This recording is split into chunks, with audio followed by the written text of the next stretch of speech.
Cada tarde usted se siente informado. Desde las 6:10, 20 minutos, con el patrocinio de Liuna, local 183. Feel the power.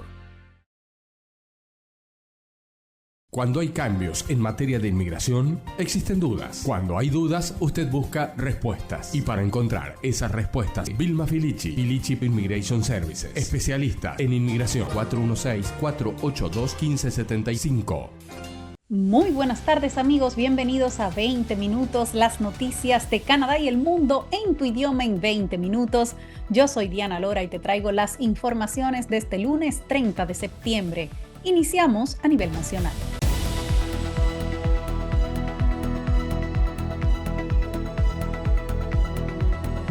Vamos a empezar por el Día de la Verdad y la Reconciliación, porque hoy se conmemora justamente el Día de la Verdad y la Reconciliación en Canadá, que recuerda a los más de 150,000 niños nativos que fueron separados de sus padres y forzados a vivir en escuelas residenciales durante más de 160 años.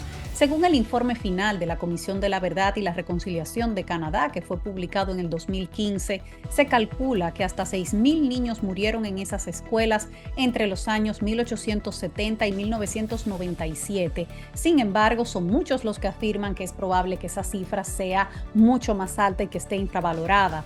Entre las 94 recomendaciones incluidas en ese informe, la Comisión propuso que este día, 30 de septiembre, se declarara festivo en todo el país, y este es el cuarto año consecutivo en el cual se conmemora. En Ontario, el premier Doug Ford y el ministro de Asuntos Indígenas, Greg Bickford, emitieron una declaración para conmemorar el Día Nacional de la Verdad y la Reconciliación, reconociendo lo que describieron como el doloroso legado del sistema de internados, y dijo que como habitantes de Ontario es importante que sigamos profundizando en nuestra comprensión colectiva, honrando a los que sobrevivieron y recordando a los miles de niños que no volvieron a casa. Así decía la declaración. A propósito de este tema, hoy han hablado sobrevivientes de escuelas residenciales. En una conferencia de prensa en el Parlamento en Ottawa, representantes de la Secretaría de Supervivientes de Escuelas Residenciales hablaron sobre su experiencia en esas instituciones y su preocupación por el nivel de financiación gubernamental para costear las investigaciones sobre niños desaparecidos y encontrar los lugares donde los enterraron en tumbas sin marcar. Escuchemos a Roberta Hill, quien sobrevivió en una escuela residencial desde los 6 años. Community by doing the ceremonies of grief, of loss, of condolence. And then what we need to do is we need to Yo recuerdo bastante de esos años en el Instituto Mohawk y puedo decir que la mayoría de los niños ni siquiera sabían qué era ese lugar. Yo no sabía que era una escuela residencial, simplemente estábamos ahí y no sabíamos por qué. Incluso después de haberme ido, tampoco supe que era una escuela residencial. Si su trabajo era protegernos, definitivamente fallaron, porque como casi todas las escuelas residenciales, ese era un lugar horroroso, dañino, desgarrador, abusivo, instituciones que se suponía debían ser lugares de cuidado, como le dijeron a nuestros padres, donde los niños iban a recibir una buena educación. Pero eso no fue lo que pasó. Esa no era la agenda. La agenda era asimilarnos y para eso tenían que alejar a los niños de sus comunidades, borrar nuestra identidad.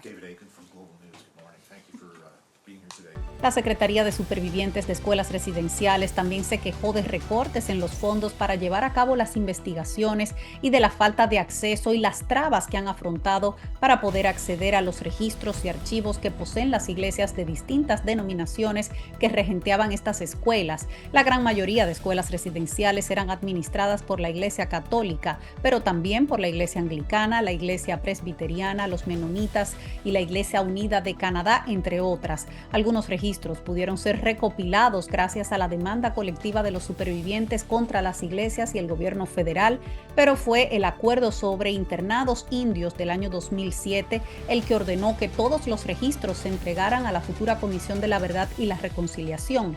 Pero casi una década después de ese informe final de la Comisión de la Verdad y la Reconciliación, los supervivientes y sus familias todavía siguen luchando por tener acceso a esos registros. Y amigos, en otro orden, sube el salario mínimo en Ontario. A partir de mañana, 1 de octubre, aumenta el salario mínimo de Ontario para convertirse en el segundo mayor de todas las provincias canadienses. El salario mínimo aumentará de $17.20 la hora, lo que significa un 3,9% más que el sueldo actual de $16,55 por hora.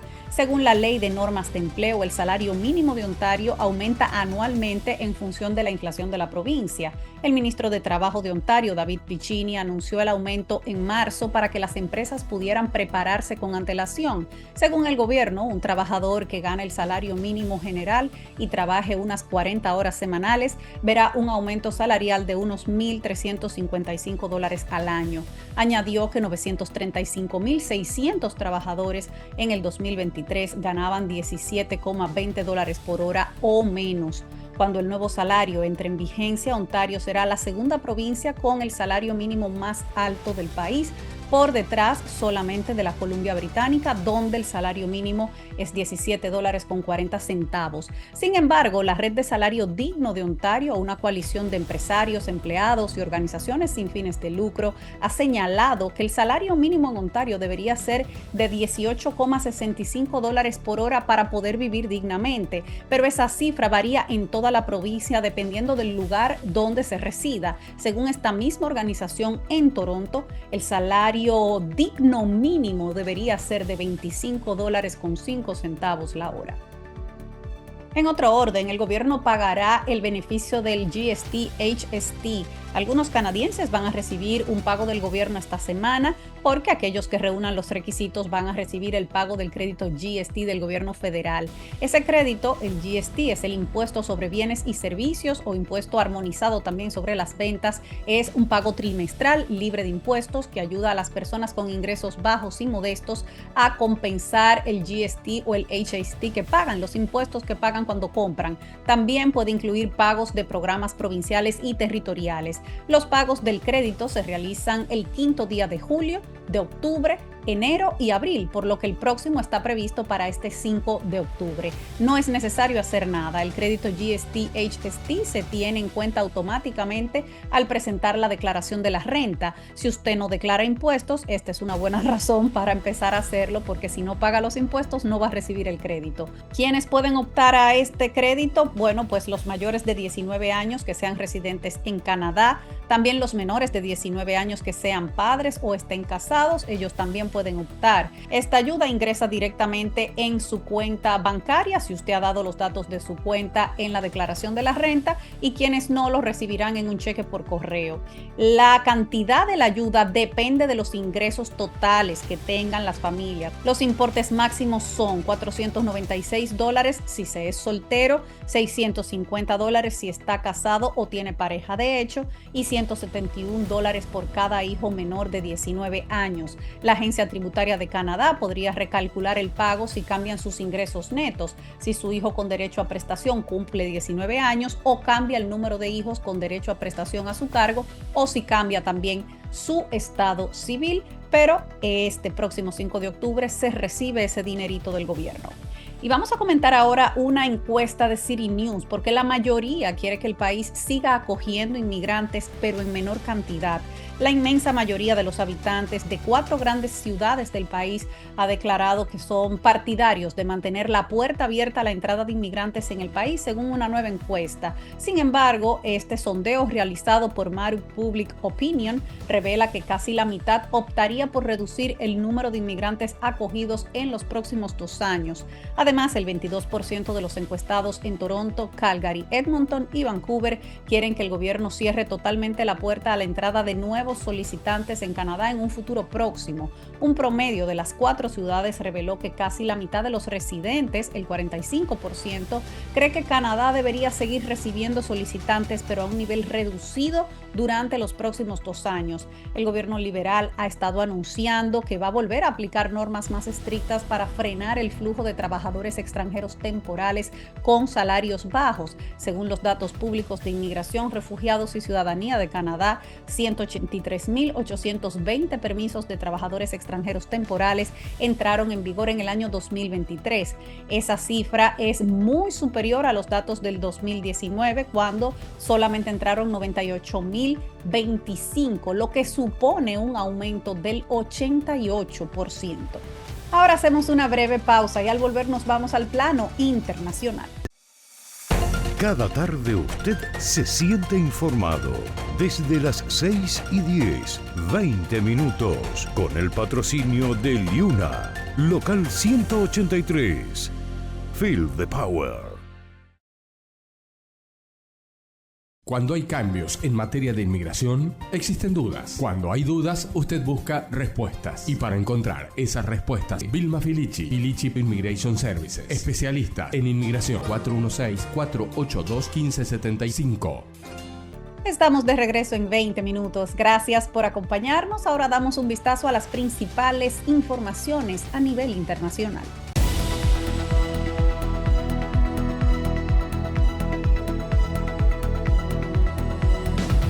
Un centenar de muertos por el huracán Helene en Estados Unidos este lunes. Varios días después de que el huracán Helene arrasara el sureste de Estados Unidos, la cifra de fallecidos ha seguido aumentando y ya alcanza el centenar, mientras una crisis de suministro se ha desatado, sobre todo en Carolina del Norte. Ahí, en Carolina del Norte, el estado que fue más afectado, el saldo se ha elevado a 39 fallecidos este lunes, 25 personas en Carolina del Sur, 17 en Georgia, 14 en Florida, 4 en Tennessee y 1 en Virginia. El gobernador de Carolina del Norte, Roy Cooper, predijo que esta cifra subiría conforme los rescatistas y otros trabajadores de emergencias llegaran a los lugares más aislados por las carreteras bloqueadas o infraestructura que ha sido dañada por las inundaciones. Esta mañana el presidente Joe Biden prometió todo el apoyo del gobierno federal mientras hablaba del daño catastrófico que causó el huracán Helene en el sudeste de los Estados Unidos. Escuchemos al presidente Biden. Communities are devastated. Loved ones waiting, not sure if their loved ones are okay.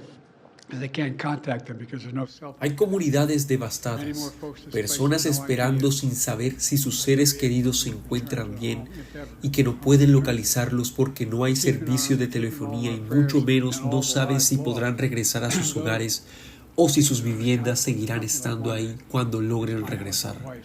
Nuestras oraciones están con todos ustedes y con todos los que han perdido a un ser querido y particularmente con todos aquellos que se encuentran en la incertidumbre sin saber si su esposo, esposa, hijos o padres están vivos. También con todos aquellos que se encuentran sin energía eléctrica, agua y comunicación. Hubo casas y negocios que fueron arrasados en un instante, pero quiero que sepan que no nos iremos hasta que el trabajo esté terminado y viajaré a la zona de impacto tan pronto como sea posible. Pero me han dicho que hacerlo ahora mismo interrumpiría las labores y no queremos retrasar o distraer al personal o los recursos que están concentrados en las operaciones de respuesta. El estado más afectado es Carolina del Norte. Ahí las autoridades advirtieron que la reconstrucción tras las amplias pérdidas en viviendas y propiedades será larga y difícil. El gobernador Cooper pidió a los residentes del oeste de Carolina del Norte que eviten los desplazamientos tanto por su propia seguridad como para mantener los caminos despejados por el paso de vehículos de emergencia. Más de 50 equipos de búsqueda se distribuyeron por toda la región con el fin de localizar a personas varadas. Un total de 41 personas fueron rescatadas durante un solo operativo al norte de Asheville.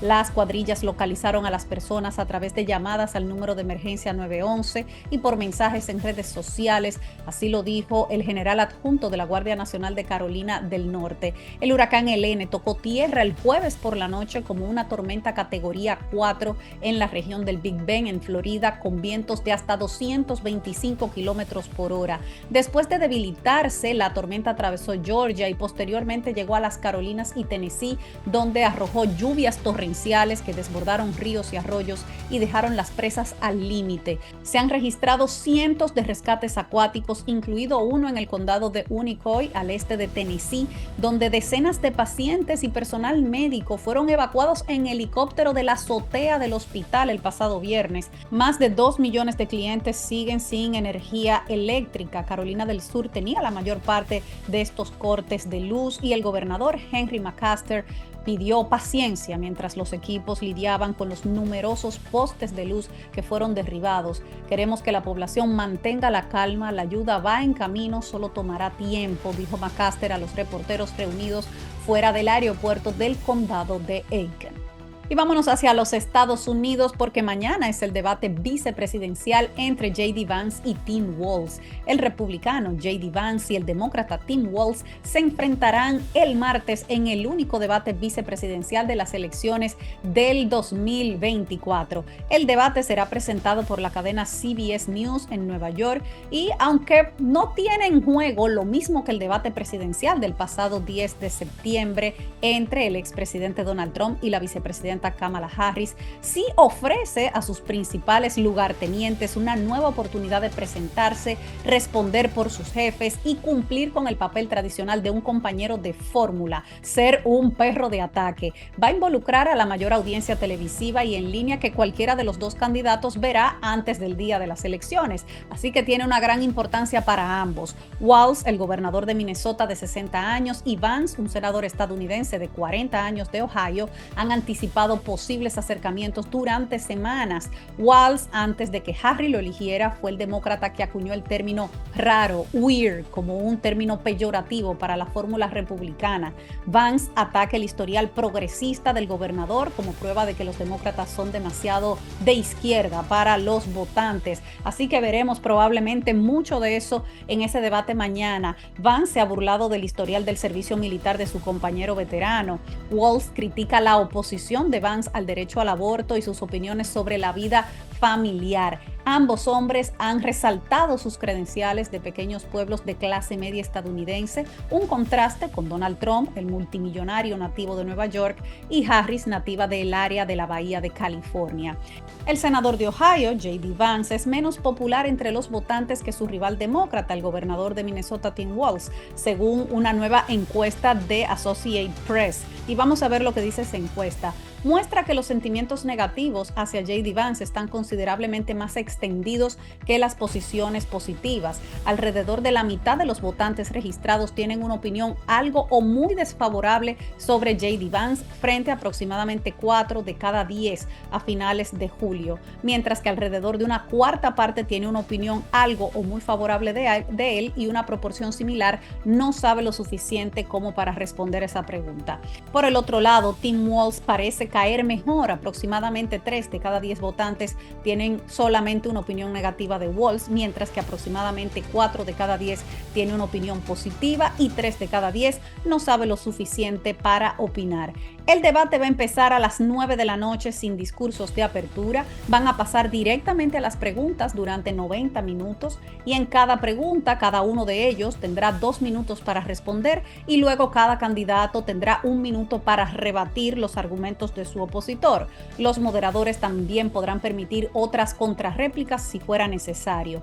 Al final los candidatos podrán hacer un discurso de cierre y el orden ya fue sorteado. Vance ganó ese sorteo, así que será el último en hablar. Estaremos atentos al debate de mañana. Y ya para finalizar, vamos a ver lo que nos espera mañana en el clima en las principales ciudades del país.